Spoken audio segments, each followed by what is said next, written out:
Boa noite, queridos. Estamos chegando ao fim de uma jornada. A gente agradece a vocês que têm estado conosco desde lá, quando a gente começou estudando Atos dos Apóstolos, a gente lançando os desafios para que você tenha com a Bíblia essa intimidade tão necessária, não é? O nosso objetivo nesses nossos estudos, além da gente fazer a explanação, que é algo tão importante, tão gratificante, é importante também que você entenda que você não pode largar o livro, que você é um livro ao seu alcance, você pode entendê-lo. E é muito importante ler a Bíblia, porque a gente se alimenta dela, a gente conhece Deus por meio dela, a gente forma a nossa personalidade por meio da Bíblia, a gente também adora a Deus, a gente ilustra, torna sábia a nossa oração, enfim, a gente se alimenta dela e a gente adquire maturidade, a gente passa a compreender a igreja na sua importância. Então a Bíblia é o nosso fundamento, nós somos o livro da Bíblia. Quem crê, ele incorpora a fé da Bíblia. Então é muito importante você continuar, você ter adquirido gosto e continuar com os estudos da Palavra de Deus. Nós vamos orar nesse momento, sempre lembrando que a gente de vez em quando encontra na internet razões por que pedir a Deus consolo, né? Nós estivemos agora vendo, nós viemos aqui, eu vim ao Acre pela primeira vez em agosto de 1993. E eu vim num carro de um pastor, amigo, naquele tempo ele era um seminarista, agora ele já é um pastor ordenado. E a gente soube agora pela internet que a cunhada desse pastor faleceu. Então a gente vai orar pela família, a esposa dele, irmã dessa que faleceu, Neide, a gente vai estar orando por ela. A gente também vai orar pelo Guilherme. Alô, Guilherme, se você puder estar aí com a internet assistindo a gente, né? A gente agradece por sua vida. Ele viajou, membro da nossa igreja, vai começar um curso de medicina em Minas Gerais. Então, está a caminho de Minas Gerais, aguardando a conexão em São Paulo. Deus abençoe sua vida, a vida de sua família. E também vamos continuar orando pela Miriam, a tia de minha esposa, irmã mais nova de minha sogra, né? Entre outros pedidos, a gente também vai continuar orando por ela. Vamos orar então? A minha filha está bem aqui perto, tá? Do lado de lá da câmera. Eu vou pedir para ela orar nesse momento, mencionando esses pedidos e outros que ocorrerem, agradecendo a Deus essa jornada. Hoje é o nosso último estudo, a gente não vai continuar semana que vem, vamos dar uma parada, porque nós pretendemos marcar com a nossa igreja em casa esses estudos, mas oportunamente a gente retorna, viu? Vamos orar. Pai, eu quero te agradecer por este momento mais uma vez, Senhor, por estarmos aqui mais uma noite, podendo meditar na Tua Palavra e aprender mais de Ti, Senhor. Que privilégio é nós podermos ter acesso à Tua Palavra. Eu te agradeço por ter se revelado a nós, Senhor. E agora eu quero te pedir por essas pessoas que foram mencionadas, Pai. Tu estejas consolando os corações daqueles que perderam, Senhor, pessoas queridas, amadas, próximas, amigos e familiares, Senhor. Tantas pessoas enfrentando esse momento de luto, Senhor, e de tanta tristeza.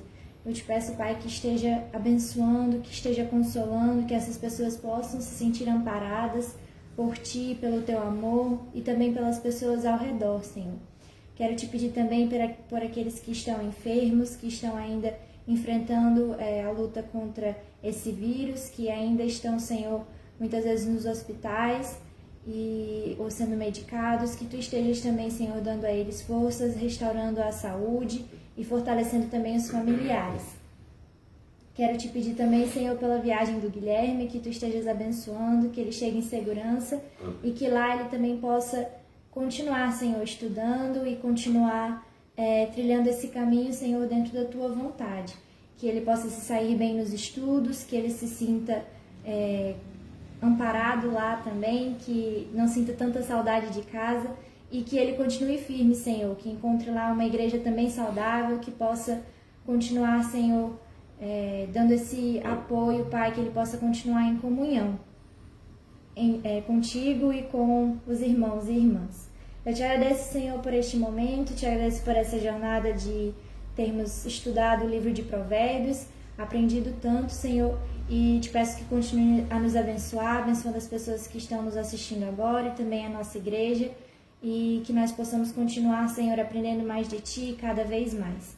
Eu te peço que nos abençoe esta noite, que nós possamos meditar na Tua Palavra e que nossos corações e mentes estejam abertos, Senhor, para receber a Tua Palavra e aquilo que Tu tem a nos dizer esta noite. Em nome de Jesus, amém. Amém. Vamos então a essa nossa última jornada. Nós estamos estudando os apêndices do livro de Provérbios, muito interessantes, essa parte final, composta dos capítulos 30 e 31, a gente tem poucas informações sobre as personagens, mas pelo que a gente conhece do gênero de sabedoria, pelo que a gente viu, por exemplo, no estudo do livro de Jó, a gente pode fazer uma relação muito próxima com o que está aqui. Você estudando a vida de Salomão, ele escreveu muito mais, ele produziu muito mais do que está no livro de Provérbios. Isso até é um indício da honestidade do texto bíblico, né? No texto bíblico consta aquilo que comprovadamente é atribuído a ele. Então ninguém produziu, quer dizer, a produção do livro de Provérbios não é uma produção pirata, não é? Em que alguém faz, escreve e atribui a Salomão. Então, na verdade, é um trecho pequeno em relação ao que a Bíblia diz que Salomão produziu, econômico, mas bem característico da sua lavra, da sua autoria. E você está vendo aí no slide, quem está conosco no YouTube, estamos também no Face, Cid Mauro Oliveira, então você pode acompanhar a parte final do nosso estudo, capítulos 30 e 31. Provérbios 30, novos personagens em cena. Quem são esses personagens? Agur, filho de Jaque, de Massá. Então é essa personagem. E Lemuel.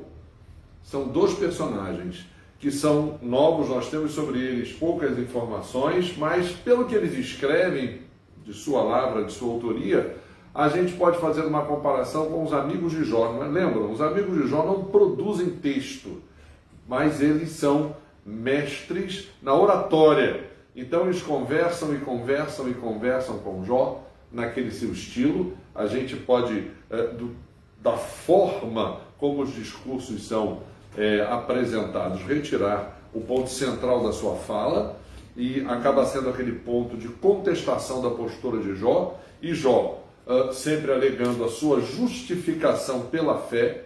Na verdade, Jó não atesta inocência em seu estado absoluto, mas ele diz que ele justificado estava pela fé, entendia a sabedoria de Deus, só não entendia as provações de que ele estava sendo alvo, não é? Então aqui no livro a gente tem Agur e Lemuel, embora sendo personagens desconhecidas, apresentam apêndices à obra final dos Provérbios. É como se fosse um eco, né? Uma resposta, tá? Alguma coisa que foi colocada no final, e é um fecho do livro de Provérbios. Certamente como valorização tanto da pessoa como da coleção final de Salomão. Então são obras de pessoas autorizadas, muito provavelmente um redator fez essa coleção, coletou essas obras e colocou ali, e é como se fosse um fecho para toda a obra de Salomão. Então começam as palavras de Agur, no capítulo 30. Disse o homem: fatiguei-me, ó Deus, estou exausto, porque sou demasiadamente estúpido para ser homem. Não tenho inteligência de homem, não aprendi a sabedoria, nem tenho o conhecimento do santo. Então aqui é uma pessoa se colocando na condição, vendo as suas limitações diante da sabedoria de Deus. E evidentemente que o tema da estupidez humana, não é? A gente poderia discorrer sobre ele, a gente tem assim muito o que falar sobre a estupidez humana. Agora, a estupidez humana, ela deixa de ser inocente quando a gente fala sobre o pecado, não é? O pecado é a opção consciente do homem pela maldade. Às vezes não é nem estúpido, ele se vale de uma sabedoria para ser trapaceiro, para enganar, para ludibriar. Então, esse homem aqui está sendo sincero na sua postura diante de Deus. Ele reconhece que precisa de sabedoria. Ele diz assim: não aprendi a sabedoria, nem tenho o conhecimento do santo. Agente santo aqui é Deus. A gente aqui já falou diversas vezes no modo como Deus reparte a sua sabedoria conosco. Já dissemos a você, já lemos aqui, que os 2 capítulos iniciais da primeira carta de Paulo aos Coríntios são uma aula de Espírito Santo, né? Como o Espírito Santo, a terceira pessoa da Trindade, nos confere a sabedoria de Deus. Como é possível que a gente receba o Espírito pela fé e aprenda a ser sábio, aprenda a fazer, construa internamente a vontade de Deus na nossa vida, né? Lá Paulo fala a Tito que o Espírito Santo nos educa para que a gente faça uma troca, para que a gente deixe as paixões do mundo e viva no presente século sensata, justa e piedosamente. Então, sensatez, sabedoria de Deus, né? De maneira justa, justificados pela fé e fazendo a vontade de Deus. Piedosamente é na dependência de Deus para viver assim. O Espírito Santo é aquele que nos dá suporte para que a gente possa alcançar o que esse homem reclama para ele. O que esse homem reclama para ele? Eu sou demasiadamente estúpido para ser homem. Interessante essa introdução das palavras de Agur, não é? É como se ele dissesse: eu dependo da sabedoria de Deus. E é ela que vai me fazer o quê? Diante de Deus, santo. Não tenho o conhecimento do santo. O conhecimento que só existe em Deus, não é? Quem subiu ao céu e desceu? Quem encerrou os ventos nos seus punhos? Quem amarrou as águas na sua roupa? Quem estabeleceu todas as extremidades da terra? Qual é o seu nome? Qual é o nome de seu filho? Se é que o sabes. A gente lembra Jó, né? Essas palavras aqui é com Jó. Deus fez essa pergunta: Jó, onde é que você estava quando eu criei o mundo? Interessante a narrativa do Gênesis, né? A narrativa do Gênesis diz que Deus criou, mas quem escreveu foi uma criatura de Deus, foi um filho de Deus, um servo de Deus. A Bíblia diz que homens santos, quando escreveram a Bíblia, falaram da parte de Deus. Então, esse que escreveu sobre a criação, ele não estava lá para assistir, ele não filmou, ele não gravou. Com todos esses recursos tecnológicos que a gente tem, não dava para gravar, não é? O momento 0 ou o momento 1 da história do universo. Mas ele escreveu, ele testemunhou que foi Deus que criou. É uma linguagem poética aqui. Quem encerrou os ventos nos seus punhos, quem amarrou as águas na sua roupa, quem estabeleceu as extremidades da terra.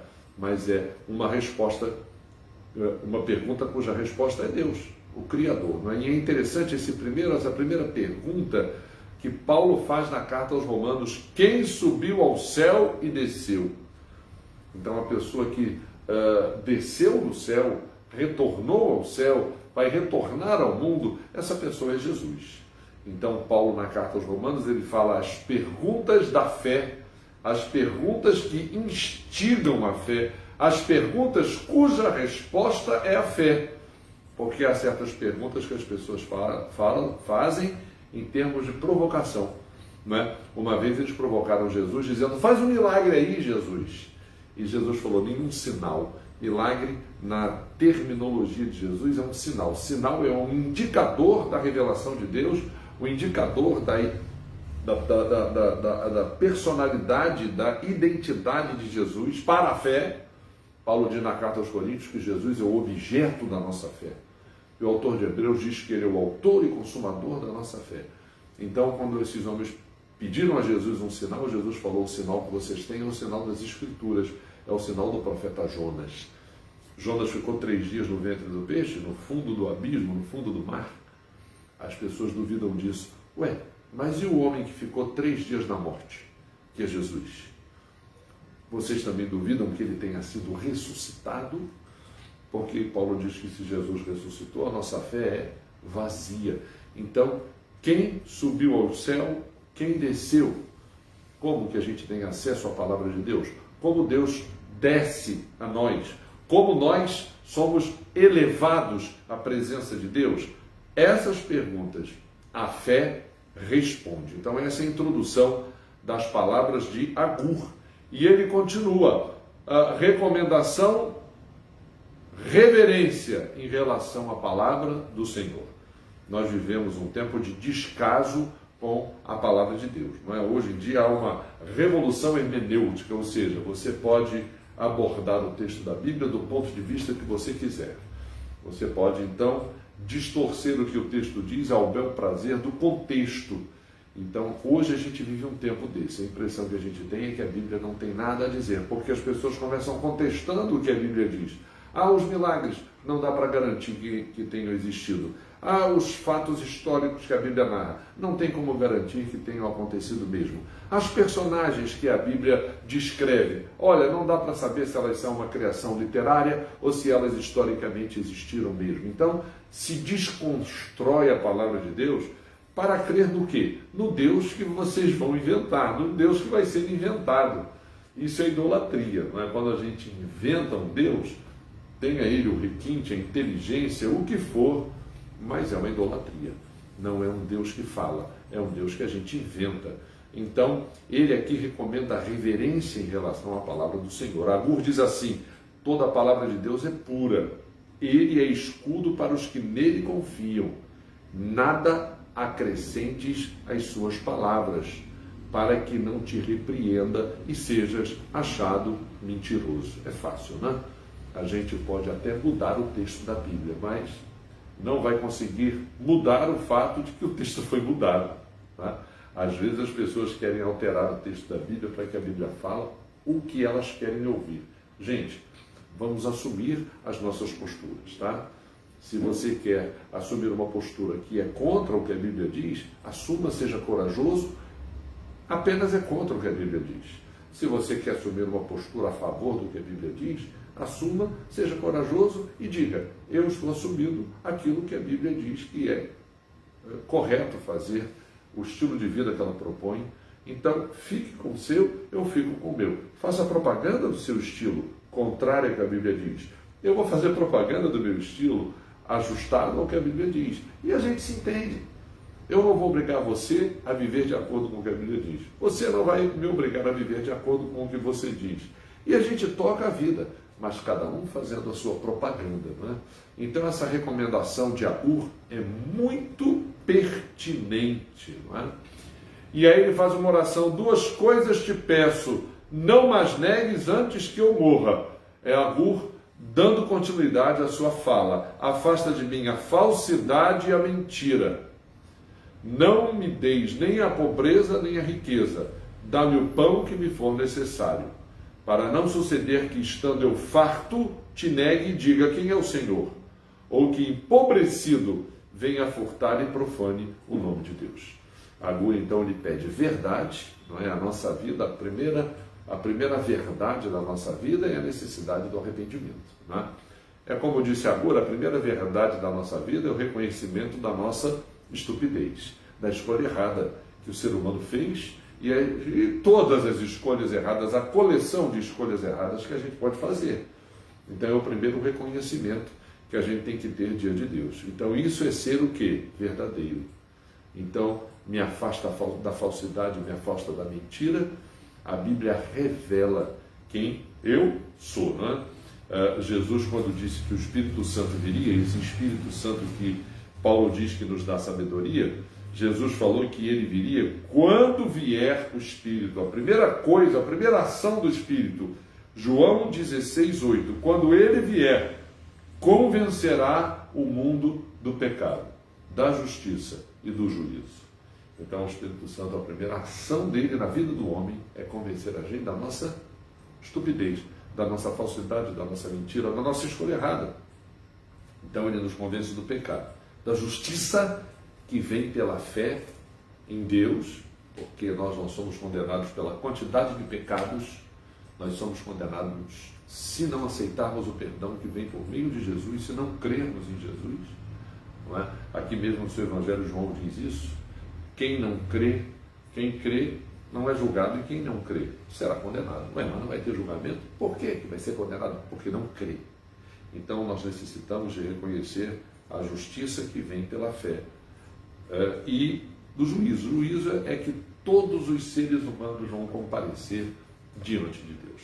O nosso padrão de vida, nosso padrão de certo e errado, nosso padrão moral. Por isso que Agur chama Deus de santo.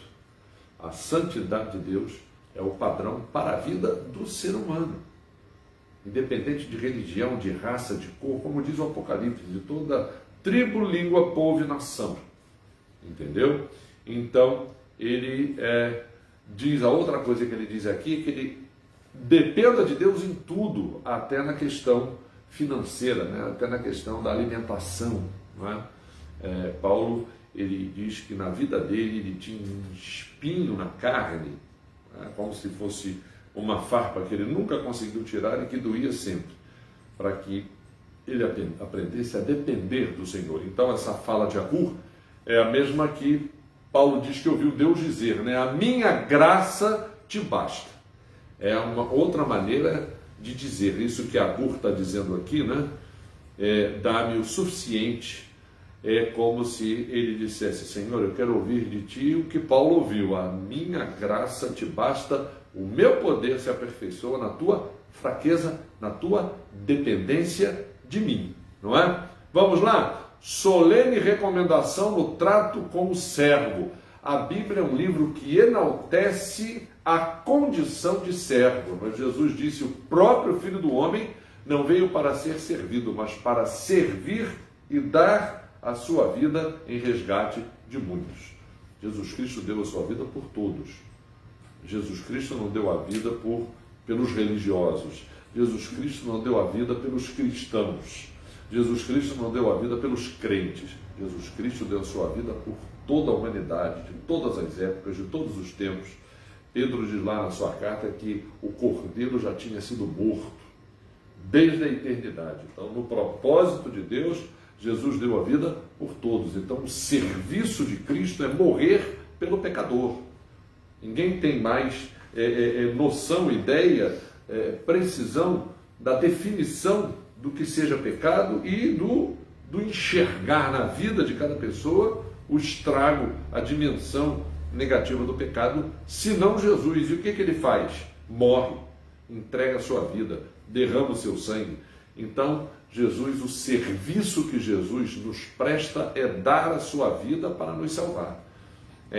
Esse é o grito da sabedoria. Essa é a mensagem da igreja. Essa é a mensagem do Evangelho. Então, aqui é uma solene recomendação no trato com o servo. Não calunies o servo diante de seu senhor, para que aquele te não amaldiçoe e fiques culpado, né? Se a gente diz aqui que o servo Jesus, caluniar Jesus é o quê? Rejeitar Jesus.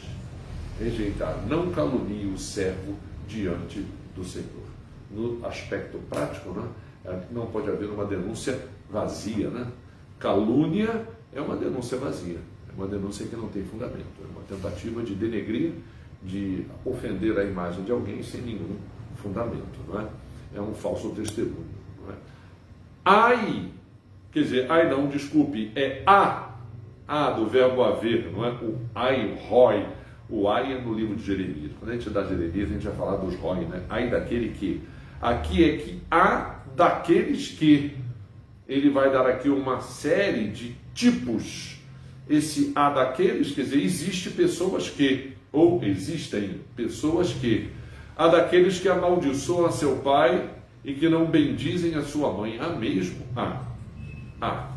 Infelizmente há. E não é só no fato de tratar bem ou tratar mal o pai, é de obedecer. É muito mais difícil, né? A obediência é muito mais difícil na vida humana. Então, alguém pode falar mal, bem do pai, bem da mãe, não amaldiçoar no sentido de ofender com palavras, mas as atitudes que tem contradizem a recomendação do pai, a educação da mãe.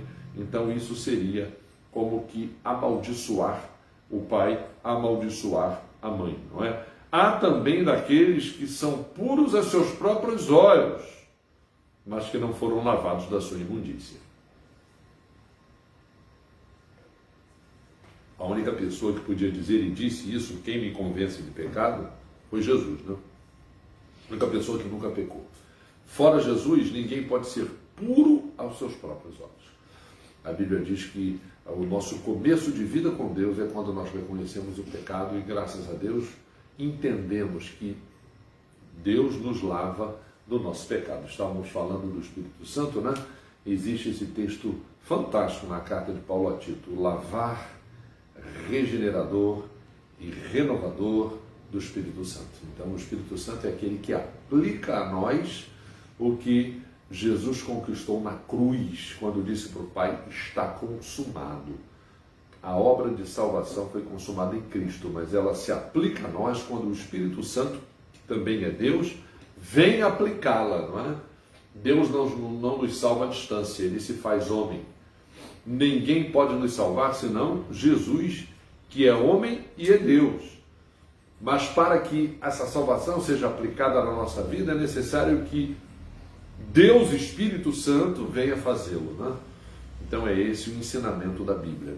Ninguém pode ser puro aos seus próprios olhos, a não ser que seja lavado, santificado, batizado em Cristo por meio da ação do Espírito Santo.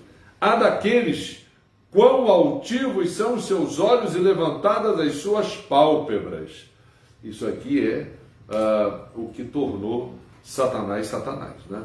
Lá no Rio de Janeiro tinha um pastor chamado Davi Gomes. Naquele tempo a televisão estava apenas começando e ele tinha uma escola bíblica do ar. Era uma escola dominical ao vivo. E uma vez uma senhora ligou para ele e falou: pastor, se Deus é perfeito, se tudo que Deus fez é perfeito, como é que então existe Satanás? Diz que Satanás era um anjo perfeito. Então foi Deus que criou Satanás? É uma pergunta, de certa forma, curiosa, difícil. Aí o pastor Davi Gomes falou assim: não, irmã, Satanás criou-se a si mesmo. Então, a pior coisa que pode existir é a altivez, a soberba. Ela cega, ela enlouquece, então, é isso que ele está dizendo aqui. Quão altivos são os seus olhos e levantadas as suas pálpebras. Quase que a mesma coisa que dizer aqueles que são puros aos seus próprios olhos, né? Jeremias diz que o nosso coração é enganoso. Então nós precisamos de Deus na nossa vida para que aprendamos até a humildade, né? Primeira bem-aventurança, bem-aventurados humildes. Há também daqueles cujos dentes são espadas e cujos queixais são facas para consumirem na terra os aflitos e os necessitados entre os homens. Então, com uma máquina de moedura dos necessitados, não é? A indústria da fome no Brasil, ela atravessa séculos por causa do uso que é feito dela por parte dos políticos, que compram votos, né? Que usam dinheiro e recursos para, a fundo perdido, fazer o dízimo, né? Fazer 10% do que é para ser feito, para que os 90% sejam desviados para si mesmos, né? Então, há daqueles, infelizmente, há daqueles, os dentes e os queixais, os dentes como espada e os queixais como facas, consomem na terra os aflitos e necessitados, se aproveitam dos necessitados para enriquecer. Essa é a mudança de eixo que a política desse país precisa e que a gente não sabe se vai acontecer. Então, cautela com a avareza. A Bíblia diz que a avareza é idolatria, gente. Idolatria é quando você coloca alguma coisa no lugar de Deus. Aqui está o texto dizendo que a avareza pode se tornar Deus de alguém. A sanguessuga tem duas filhas, a saber, Dá. Sanguessuga é aquele animal que ele se instala no outro e suga o sangue daquele, é uma espécie de ventosa viva, né, que suga o sangue do outro animal. Então, há 3 coisas que nunca se fartam, sim, 4 que não dizem basta. Ele agora vai fazer aqui aquela estrutura do 3x4 e depois do 4x4 é um recurso dele dizer que eu acho que são 3, eu acho até que são 4, né?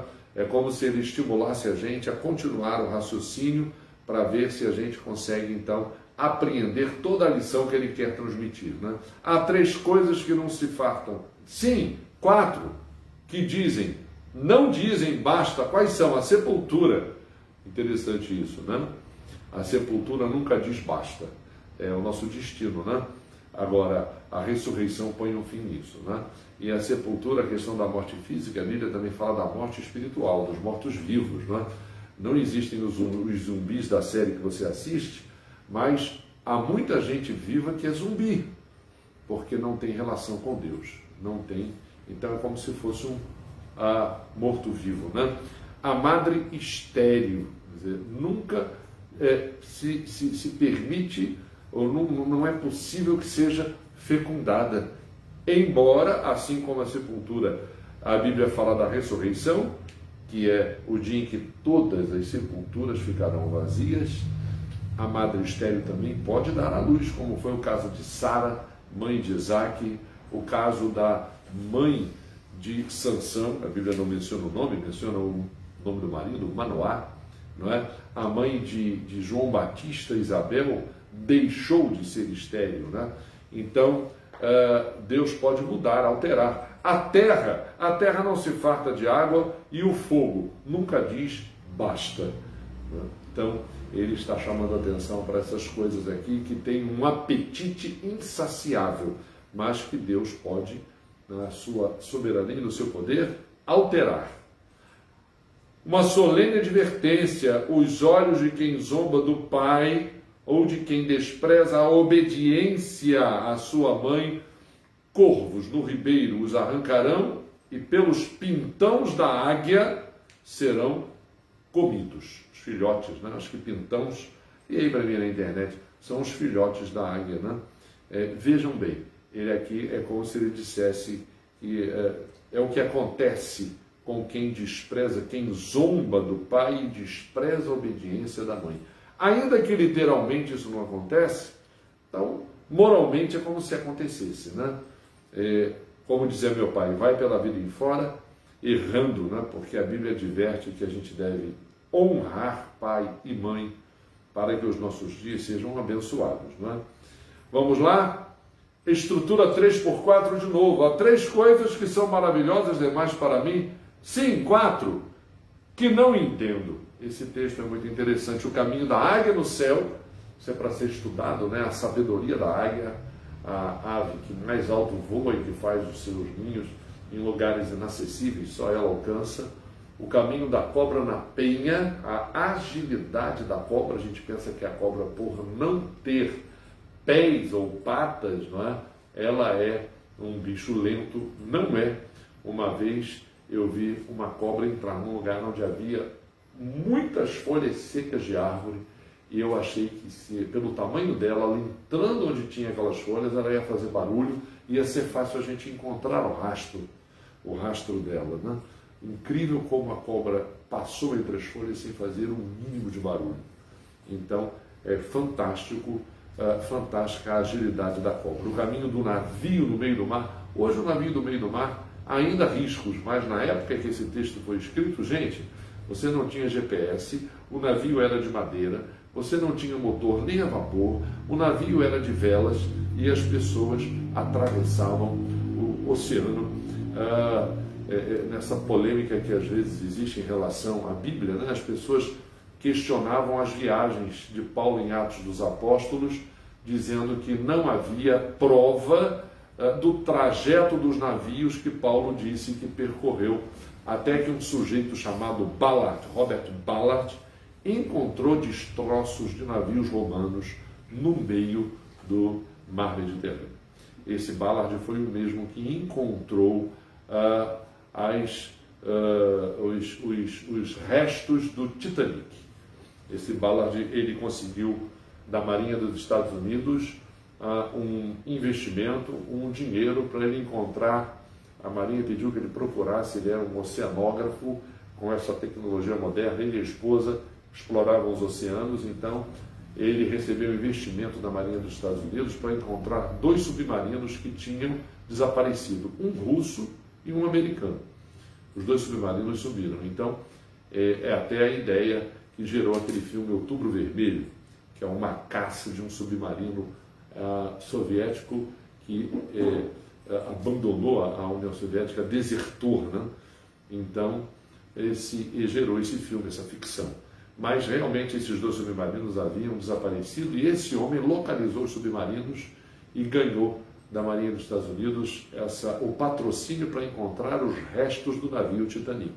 Foi esse camarada que encontrou o resto de navio romano que comprova a rota das viagens de Paulo, sim, atravessando o mar Mediterrâneo. Então, o navio antigo no meio do mar, sem motor, sem GPS, guiando-se pelas estrelas, de madeira e movido a velas, é uma coisa maravilhosa demais. E a outra coisa é o caminho do homem com uma donzela.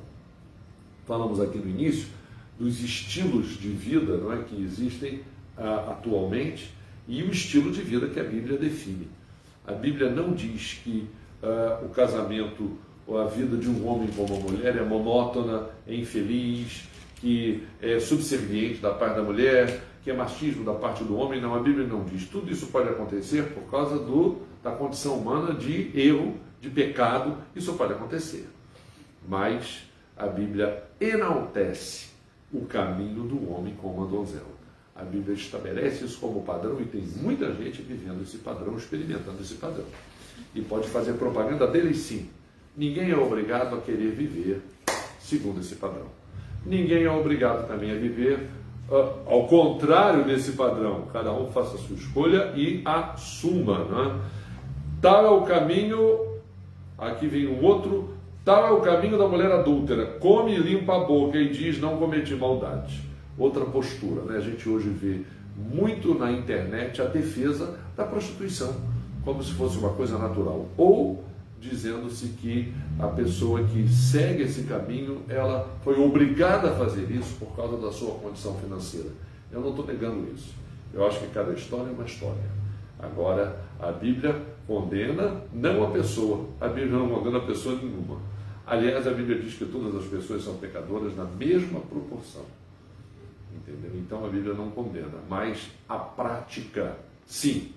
Porque a Bíblia acha que há um desgaste nisso, e essa relação é uma relação, para a Bíblia, doentia, que não deve ser escolhida com, digamos, facilidade, simplicidade, naturalidade. A Bíblia diz isso. Agora, pode ser que a pessoa não queira seguir esse padrão, livre para escolher, mas não precisa dilapidar, não é? E combater esse modo da Bíblia se referir a essa conduta, não é? Estrutura 3x4 de novo. Sobre 3 coisas estremece a terra, assim sobre 4. A terra estremece sobre 3 coisas, quer dizer, sobre 4. Servo, quando se torna rei, ele diz aqui a pessoa que perde a sua humildade, não é? Ela perde a sua humildade. Às vezes a pessoa disfarça uma humildade que não tem.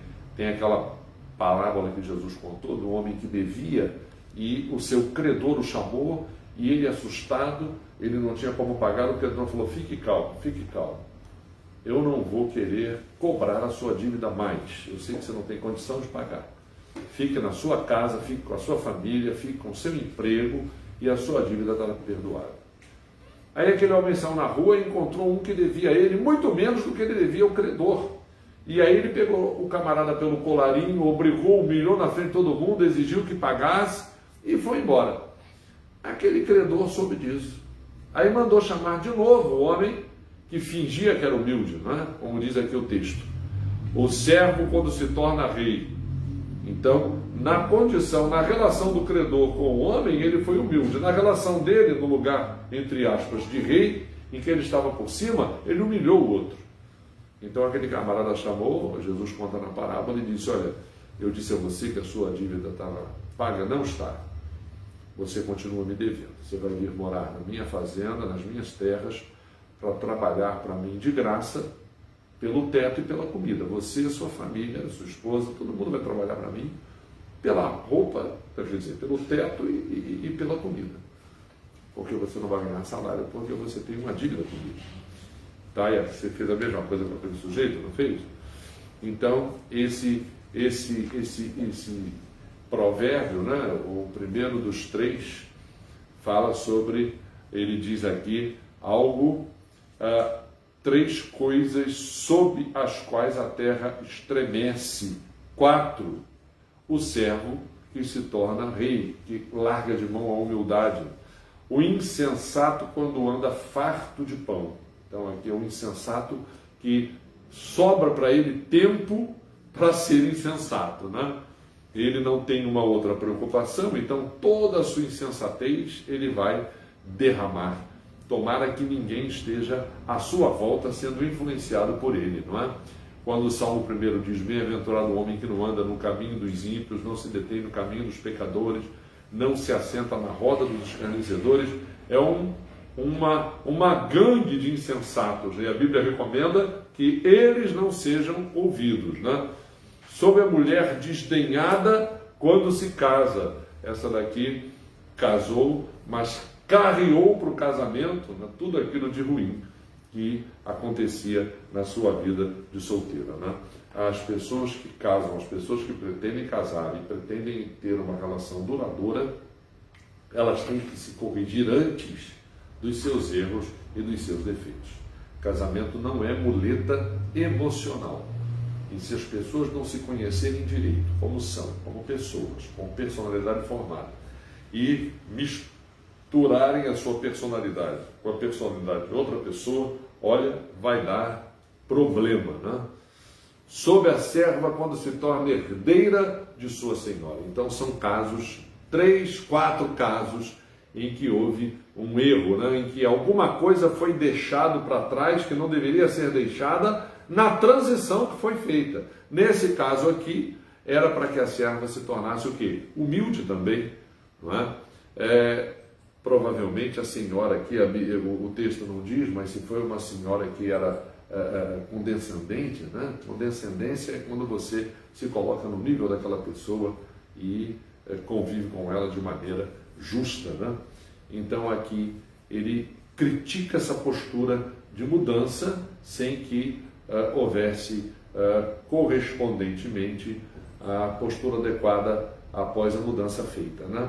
Agora vem uma estrutura 4x4. Ele falava 3 coisas, não 4. Agora ele vai falar 4. Há 3 que têm passo elegante, não, 4 que andam airosamente. Tá? Quem tem, quer dizer, você percebe uma certa beleza, né? Andar airosamente, uma certa elegância no trato, não é? Ele diz que são 3, não, são 4, não é? O leão, o mais forte entre os animais, que por ninguém torna atrás. Então aqui ele manda você dizer o leão, a coragem do leão, a braveza do leão. Jesus é chamado o leão da tribo de Judá, no sentido da sua postura, da sua coragem, né? Da sua capacidade de liderança. O leão é conhecido como o rei dos animais, né? Então aqui ele está destacando esse aspecto da personalidade, vamos dizer assim, né? do leão.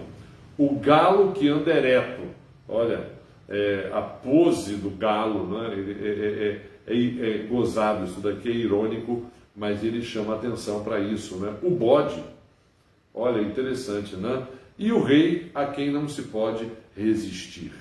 Então aqui ele destaca essas 4 personalidades, né? Fala dos animais e no final ele fala do rei. Lá na cultura de Agur, a figura do rei era a lei personificada, não é? Que bom fosse que o rei fosse justo. O Salmo 49, ele é um salmo que descreve com detalhes o perfil do rei de que Deus se agrada, ok? Então depois você vá lá, eu estou vendo aqui para ver se eu estou acertando, né? Na pista que eu estou dando desse salmo, não é? Eu acho que não é o Salmo 49, vamos ver aqui se é o 79, senão eu fico devendo para vocês qual é o perfil do rei. Tá? Eu vou pedir ali meu assistente de internet que diga que daqui a pouco ele vai dizer para mim o salmo que indica o perfil do rei segundo a Bíblia mostra, né? 72. 72. Está aqui, eu encontrei. Concede ao rei, ó Deus, os teus juízos e a tua justiça ao filho do rei. Julgue ele com justiça o teu povo. Salmo 72. E os teus aflitos com equidade. E por aí vai. Toda uma personalidade definida de quem deve ser o rei justo, né? Então, a quem não se pode resistir. Se o rei for justo, ele vai ser condescendente, não é? Vamos lá? Capítulo 31, estamos no final do 30, conclusão. Por favor, coloca um N para mim em conclusão. Já colocou, né? Conclusão das palavras de Agur. Se procedeste insensatamente em te exaltares, ou se maquinaste o mal, põe a mão na boca. Leve um susto, né? Surta e peça perdão a Deus. Porque o bater do leite produz manteiga. Então, se você procedeu insensatamente, se você se exaltou, se você maquinou o mal, retrocede. Porque se você continuar assim, vai ser de leite para manteiga. Isso vai ser algo na sua vida que vai se tornar uma prática, vai afetar a tua personalidade. O torcer do nariz produz sangue. O assolar a ira produz contenda. Então, Agur termina a sua palavra dizendo, olha, retrocede, insensatez, tá? Exaltação, soberba e maquinação do mal é típico do ser humano, mas retrocede, tá? Não faz o leite virar manteiga. Isso não seja na sua vida uma rotina, uma coisa que afeta a sua personalidade. Também havia um tal rei Lemuel, muito provavelmente entre os reis com quem Salomão conviveu, não é? Como a rainha de Sabá, por exemplo, companheiro de Salomão, sem dúvida nenhuma, nos saraus de sabedoria da sua época, né? O rei Lemuel de Massá, conterrâneo de Agur, as quais lhe ensinou sua mãe. Interessante o final do livro de Provérbios. O capítulo 31 é um capítulo que enaltece e que exalta a mulher. As pessoas desinformadas com relação à Bíblia, elas destacam, claro que a Bíblia tem aspectos da cultura do povo daquele tempo. É mais um depoimento, é mais uma confirmação da autenticidade dela.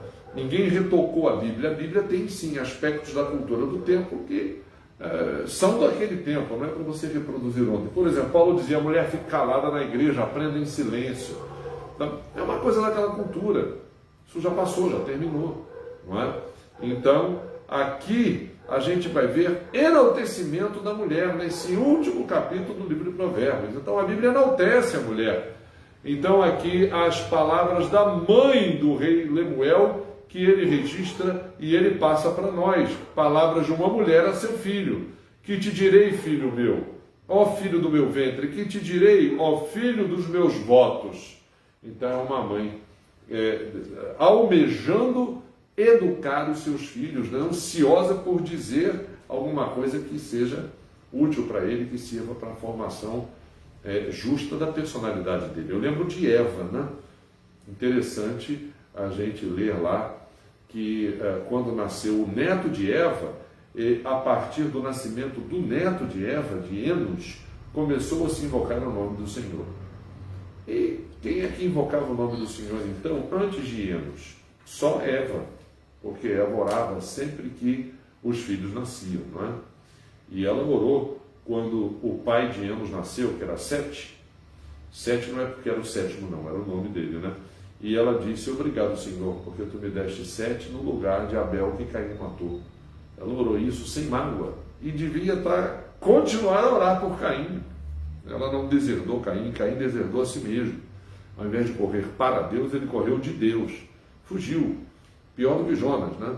Então, a Bíblia diz que ali Sete, Enos, o neto de Eva, então eu fico pensando que essa mãe de Lemuel, muito parecida com Eva. Eva deve ter evangelizado o neto. Assim como Paulo fala de Timóteo, né? A mãe e a avó Lloyd, né? Eunice e Lloyd, elas também evangelizaram o neto. Então essa mãe, que te direi, filho meu, não deis às mulheres a tua força, nem os teus caminhos, as que destroem os reis. Mais uma vez, a Bíblia não está depreciando a mulher, pelo contrário, o Gênesis diz que Deus criou a mulher como auxiliadora idônea. Ou seja, a mulher, ela supre na vida do homem uma falta, uma brecha que ele traz com ele. Entendeu? Então, a mulher tem parceria com o homem. É para que seja parceira. E aqui ele está dizendo, não deis à mulher a tua força, no sentido da relação viciada, a relação desequilibrada. Aqui daqui a pouco o texto vai falar de mulher virtuosa, ou das virtudes da mulher. A mulher não é obrigada a ser virtuosa, mas é bom que seja. Isso também é voluntário na vida dela. Mas também não é obrigada a ser insensata, estulta. É voluntário também. Se escolher, vai ser uma escolha ruim. Pode acontecer, né? Não é próprio dos reis, ó Lemuel, diz a mãe dele. Não é próprio dos reis beber vinho, nem dos príncipes desejar bebida forte. A embriaguez, né? O vinho na Bíblia, Jesus transformou água em vinho, o vinho alegra. A Bíblia não condena mas a beber vinho, mas a Bíblia diz que a embriaguez, sim, a Bíblia condena. Paulo diz lá na carta aos Efésios, não vos embriagueis com vinho, mas enchei-vos do Espírito. Então, o bom senso, o domínio próprio, que é um fruto do Espírito, a mãe de Lemuel já recomenda a ele. São dois não da mãe de Lemuel, né? Não deis às mulheres a tua força, não entre numa relação viciada com mulher nenhuma ou com as mulheres, e não é próprio dos reis embebedar-se. Seria mau exemplo, seria passar para as pessoas abaixo dele um exemplo negativo, uma distorção da própria personalidade. Para que não bebam e se esqueçam da lei e pervertam o direito de todos os aflitos. Lembra do Salmo 72 que eu li aqui? O que diz aqui? Concede ao rei, ó Deus, os teus juízos e a tua justiça ao filho do rei. Julgue ele com justiça o teu povo e os teus aflitos com equidade. É só o versículo 1 e 2 do Salmo 72 que eu recomendo a você ler. E ele está dizendo aqui, o rei não pode se esquecer da lei, não pode perverter o direito dos aflitos. Dai bebida forte aos que perecem e vinho aos amargurados de espírito, para que bebam e se esqueçam da sua pobreza, de suas fadigas não se lembrem mais. Uma fuga, né?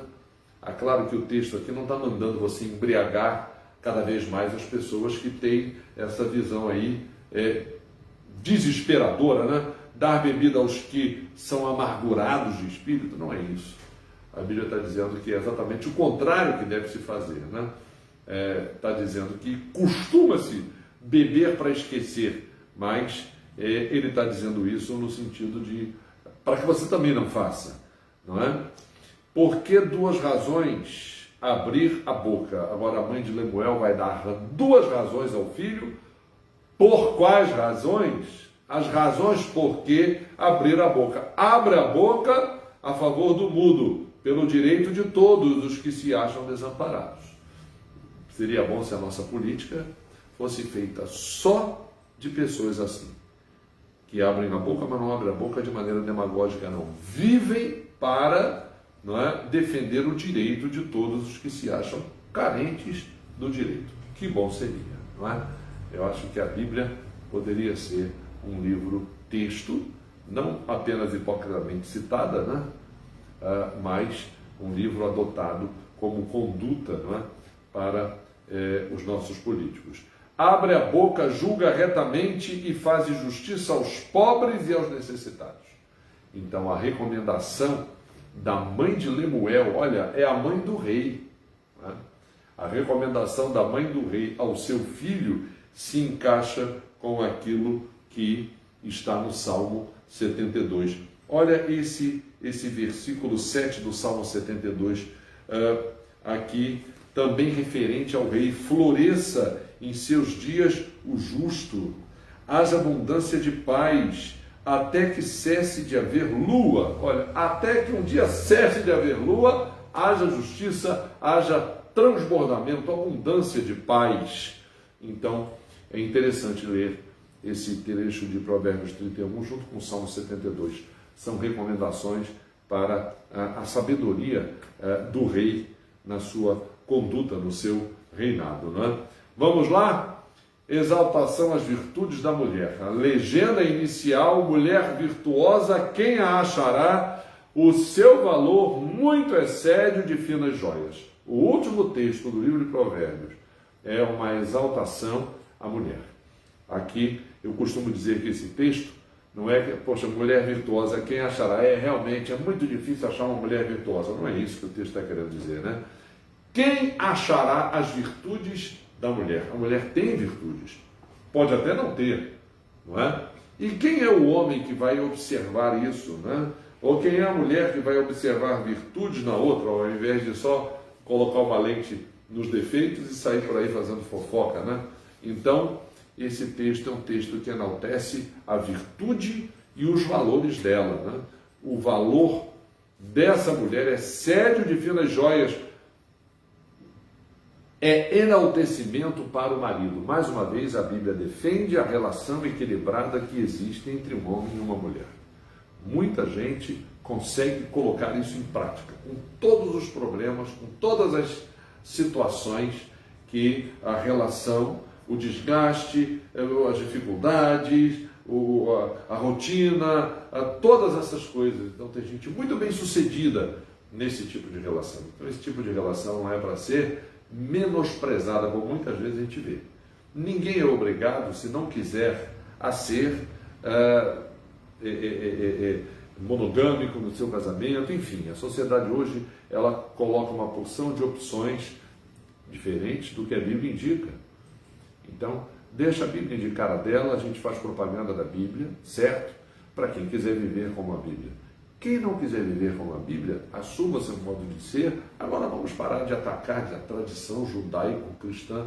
Olha, muita gente quer para si o lado positivo, porque lendo a Bíblia tem até coisas nessa tradição judaico-cristã que a própria Bíblia critica, a própria Bíblia desabona. A Bíblia não é um livro que passa uma luva de pelica, como a gente diz, né?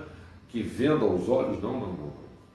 A Bíblia ela é um livro que mostra os aspectos positivos, mas também os aspectos negativos da conduta dos seus heróis. A única pessoa para quem a Bíblia não tem uma observação negativa é Jesus.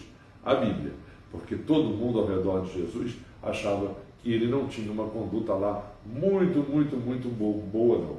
Andava com quem não devia andar, ia dormir tarde, parece que não gostava de trabalhar, porque andava por aí dizendo que era alguma coisa meio doida, que era Messias, que era não sei o quê. Então, a pessoa de Jesus, no seu tempo, era bem depreciada pelos que estavam à volta. Mas quem é a pessoa de Jesus? Na verdade, para isso que existe a Bíblia, não é? Para você conhecer, para você saber. O coração do seu marido confia nela e não haverá falta de ganho. Ou seja, ele pode confiar, não vai sair perdendo por isso. Ela lhe faz bem e não faz mal todos os dias da sua vida. Obrigado, viu, querida? Então ela lhe faz bem e não faz mal todos os dias da sua vida. O acúmulo de virtudes dessa mulher, o texto diz: busca lã e linho e de bom grado trabalha com as mãos. Essa mulher, ela se projeta para fora de casa, não é? Para conseguir ajudar no sustento. Esse texto de Provérbios, Salomão viveu entre 970, Salomão reinou de 971 a.C. a 931 a.C. Salomão reinou quase 1000 anos antes de Jesus nascer. E esse texto já enaltece, desenha um perfil que muitas mulheres modernas hoje não têm, não alcançam. Então a Bíblia não é um livro que deprecia a mulher. Leia a Bíblia direito, viu? Leia a Bíblia desarmado, desarmada, que você vai ver que a Bíblia não é um livro que deprecia a condição da mulher. É como um navio mercante de longe traz o seu pão. Qual é a mulher que hoje não ajuda o marido fora de casa, não divide com o marido as tarefas da ajuda de sustento à sua casa, né? É ainda à noite já se levanta e dá mantimento à sua casa e tarefa às suas servas. Isso eu vi minha mãe fazer muitas vezes, né? Acordar antes do sol lá no bairro que a gente morava em Cascadura, para fazer o meu almoço, o nosso almoço, o almoço do meu pai, que levava uma marmita, né, lá para o seu trabalho, isso na década de 60. Eu via isso em Cascadura, no bairro onde eu morava, antes de me mudar aos 10 anos para o bairro onde até hoje minha mãe tem lá, existe o apartamento onde nós moramos. Não é? Então, levantar de noite, examina uma propriedade e adquire. Essa mulher aqui sabe fazer negócio, talvez até melhor do que o marido. Planta uma vinha com as rendas do seu trabalho, ela ganha o seu dinheiro e investe o seu dinheiro plantando uma vinha. Gente, vinha é talvez a pior coisa que você escolha para plantar, porque vinha, se você investir e não souber cuidar dela, vai perder o seu dinheiro. Ou plantazinha difícil de você cuidar para poder colher os frutos que você espera colher e não ter prejuízo no seu investimento. Não é? Quais são os outros acúmulos de virtudes? Cinge os lombos, quer dizer, reveste-se, né? Não só se veste com roupas, né? Mas reveste-se de força, fortalece os braços, tira energia, não se sabe de onde. Ela percebe que o seu ganho é bom, avalia o que faz. Não é? A sua lâmpada não se apaga de noite, vai dormir tarde. É isso que o texto está dizendo. Né? Estende as mãos ao fuso, isso aqui é tecer, né? Naquele tempo a mulher fazia roupa, mãos que pegam na roca. Isso aqui era uma máquina de fazer roupa. Ainda tinha tempo, né? A minha mãe lá em casa tinha uma máquina de costura. Ela contava que ela virava meu pai era pastor e usava terno e não havia dinheiro fácil. Hoje em dia você compra roupa barata, mas naquele tempo a Ducal vendia as camisas, né? E eram muito caras. E minha mãe então virava o colarinho, quando ele ficava puído, ela virava o colarinho da roupa do meu pai. E ela diz que o que sobrava das camisas que envelheciam, a minha mãe, na sua máquina de costura, fazia shortzinhos para mim. Então eu vesti muito short que foi feito a partir das camisas do meu pai. Minha mãe dizia isso, né?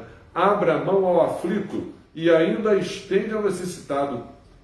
Uma vez eu peguei um bloco de jornal e nós fomos vender, eu fui vender na vendinha. No bairro que eu morava no Rio de Janeiro tinha, a gente chamava de venda, né? Aqui chamava de mercantil, né? Estivas em geral, onde você comprava, né? Nessa vendinha, comprava no varejo, feijão, arroz, essas coisas, legumes, verduras, ovos. E essa vendinha vendia pão, a gente comprava o pão. Eu fui comprar, então, vender jornal, que naquele tempo não tinha a facilidade que tem hoje, né? Ainda estava se inventando, meu pai chamava de matéria plástica, que era plástico, que hoje tudo é de plástico. Naquele tempo você precisava de jornal para embrulhar os ovos. Um embrulho estratégico, você botava dentro de um saco de papel, levava para casa os ovos embrulhados, entendeu? Então esse homem precisava de jornal. Eu fui vender jornal, vendi jornal, para a gente pegar o dinheiro para ir de ônibus para a igreja. A gente está aqui no Acre, né? Como daqui no Bujari, uns 30 quilômetros à frente. Nilópolis, no Rio de Janeiro, tinha uns 30 quilômetros. Pegava o ônibus e ia para a igreja lá, que era a igreja da minha mãe de infância. Naquele tempo ela era dessa igreja, não era ainda da igreja de Cascadura. Minha igreja de infância é com a minha esposa, né? Então, a gente foi vender jornal. Quando eu cheguei em casa, tinha uma mulher pedindo dinheiro. Então minha mãe pegou a metade do dinheiro que eu tinha. Ela não tinha dinheiro, eu vendi jornal para a gente conseguir o dinheiro para ir para a igreja. Ela deu a metade para a mulher que estava aflita. E eu falei, mãe, como é que a gente vai voltar? Ela falou, lá eu peço emprestado ao teu tio, que é um dos irmãos dela, que também ia ter pouco, né? Então, ela ainda estende a mão ao aflito e ao necessitado. Faz para si cobertas, veste-se de linho fino e de púrpura. Para se vestir de linho fino e púrpura, essa mulher lucrou. Ela lucrou com a vinha, né? Quem sabe que ela plantou, né? Então, o seu marido é estimado entre juízes quando se assenta com os anciãos da terra. Ou seja, a boa fama, a fama positiva da esposa, respinga no marido, né? Os caras olham assim e falam, cara, a tua esposa, queria ter uma esposa assim, não é? Ela faz roupas de linho fino e vende-as e dá cintas aos mercadores. Ela negocia com o pessoal que entende de negócio. Ela dá cinta aos mercadores, faz negócio, ela vende. A força e a dignidade são os seus vestidos. Aqui ele mudou o tom, né? Ele não está falando de roupa agora, está falando de aspectos da personalidade, né? Que morrem com a pessoa e que são marcas da eternidade, são marcas de Deus na vida da gente. A força e a dignidade são os seus vestidos. Quanto ao dia de amanhã, ela não tem preocupações, vai dormir sossegada porque ela está acostumada ao seu empenho, não é? A sua virtude. Fala com sabedoria, a instrução da bondade está na sua língua, ela é boa de instrução, de fala, aliás, ela mostra pelo exemplo, né? Então pode falar, atende ao mandamento da sua casa, administra muito bem a sua casa, pode ser até que outro faça por ela, mas vai estar debaixo da sua administração, da sua capacidade de dirigir, de administrar, não é? Atende ao mandamento da sua casa, não come o pão da preguiça, né? Quantas vezes o livro de Provérbios, a gente lembra, falou do preguiçoso, né? Essa mulher não é uma mulher preguiçosa, né? Levantam-se seus filhos, os filhos do casal, lhe chamam ditosa. O seu marido a louva, dizendo, vamos cantar aquele hino? Muitas mulheres procedem virtuosamente, mas tu a todas sobrepujas. Então, a virtude dessa mulher preenche a vida dos filhos, preenche a vida do marido. Ela é um bom exemplo, eles têm isso na sua memória. Vão reproduzir isso na sua vida, vão carregar isso pela vida em fora, como dizia meu pai, não é? Exaltação final da mulher, o fim do livro de Provérbios é uma exaltação à mulher. Enganosa é a graça, vã a formosura, mas a mulher que teme ao Senhor, essa será louvada. A gente não escolhe mulher pela formosura, pelo rosto bonito, não é? Porque isso vai passar. Agora, a beleza que tem por dentro, essa beleza dessas virtudes, desse acúmulo de virtudes, não é que é o mais importante. Dai-lhe do fruto das suas mãos, de público a louvarão as suas obras. O livro de Provérbios, um livro de quase 1000 anos antes de Jesus nascer, termina com uma exaltação à mulher. As virtudes da mulher. Virtude não é uma coisa que você adquire por download. Virtude não é uma coisa que simplesmente de maneira relaxada, de qualquer maneira, de qualquer jeito, a gente adquire, né? Mas é uma coisa resultado da formação de um caráter, não é? E sem dúvida essa mulher é uma mulher que é uma mulher de fé, uma mulher que permite que Deus modele a sua vida, não é? Estimamos que você tenha aproveitado com a gente o estudo de Provérbios, retorne aos Provérbios, não é? Vá aos Provérbios. O que nós dissemos? Que o livro de Provérbios, os Provérbios, eles precisam, eles carecem de o quê? Link, não é? Vamos usar essa expressão? Link com outros textos da Bíblia. Você tem que linkar os Provérbios com os outros textos da Bíblia. Então, a gente, com a leitura da Bíblia, tem que construir esse universo de contatos, né? Alguém já disse que o nosso cérebro, os nossos neurônios, permanentemente estabelecem o quê? Contatos, né? Contatos. São os contatos dos neurônios em si que formam essa rede de pensamento na nossa cabeça. Você precisa construir essa rede com a leitura em conjunto da Bíblia, para que você possa, então, poder ter sempre proveito e possa ter as virtudes, né, que o livro de Provérbios quer formar em você quando chama atenção para a sabedoria de Deus, ou quando chama atenção para essa mulher que encerra o livro, né, com o seu modelo de vida. Ok? Vamos orar mais uma vez? Obrigado, Senhor, por essas jornadas de estudo da Bíblia.